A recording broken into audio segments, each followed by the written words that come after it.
Bonjour, la gestion de projet est le pilier fondamental de la réussite des organisations, permettant de structurer et de guider les efforts pour atteindre les objectifs.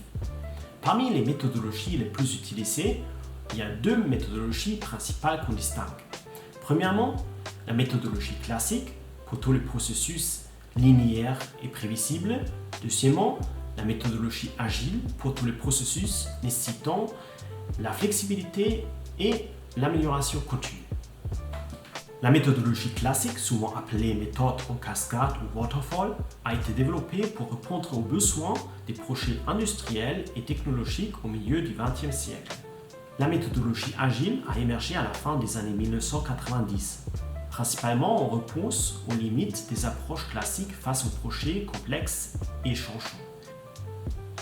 On va comparer maintenant les différentes méthodologies classiques et agiles. Comme vous pouvez voir, pour la méthode classique qui se trouve à gauche, il y a différentes phases qui sont distinctes. Ça veut dire en fait, vous passez d'une phase à une autre. Après, c'est très difficile de revenir en arrière. Pour cette raison-là, cette méthode également, elle est appelée waterfall ou cascade. L'eau, elle va uniquement tomber vers le bas. L'eau ne va pas en fait remonter vers le haut. De cette manière-là, vous pouvez voir qu'en fait, vous avez des phases. Une fois une phase est terminée et vous avez passé à la prochaine phase, c'est difficile de revenir en arrière pour apporter des corrections. Si vous êtes obligé de le faire, souvent ça vient ensemble avec un coût supplémentaire. Et ce coût supplémentaire, il peut mettre en danger votre projet ou la réussite de votre projet. Comme vous pouvez constater, pour le projet ou pour la gestion classique, vous avez en fait des documents au début.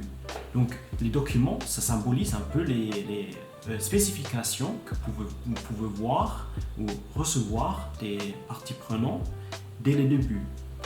Vous allez en fait prendre ces documents-là et travailler tout le long avec ces documents-là. C'est très difficile donc d'accueillir du changement. Maintenant, on va regarder l'agilité à droite.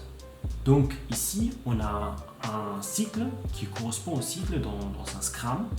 C'est à peu près en fait une itération qui prend à peu près 4 semaines.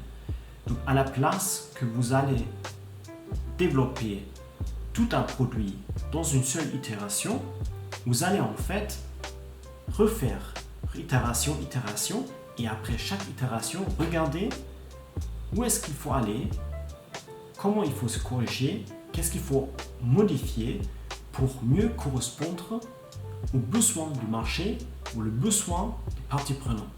Ça, c'est une très grande différence.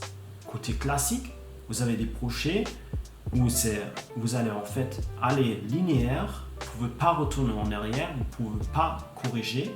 Par contre, vous avez en fait une bonne vue sur le budget et les délais.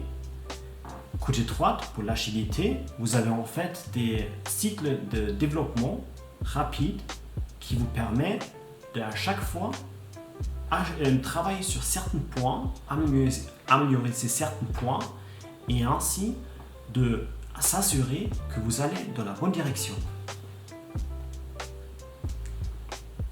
Donc dans la prochaine slide, on a encore une fois résumé un peu les avantages de chaque méthode. Donc classique, c'est en fait les coûts et les délais, qu'on a une bonne estimation de ces coûts et délais.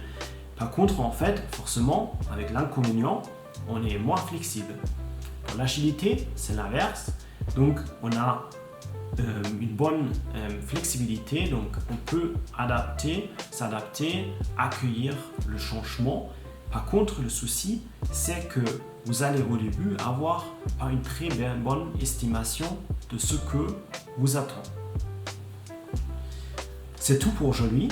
Je vous souhaite une très bonne journée. N'hésitez pas si vous avez des questions et laissez-moi le savoir dans les commentaires. Au revoir, à bientôt.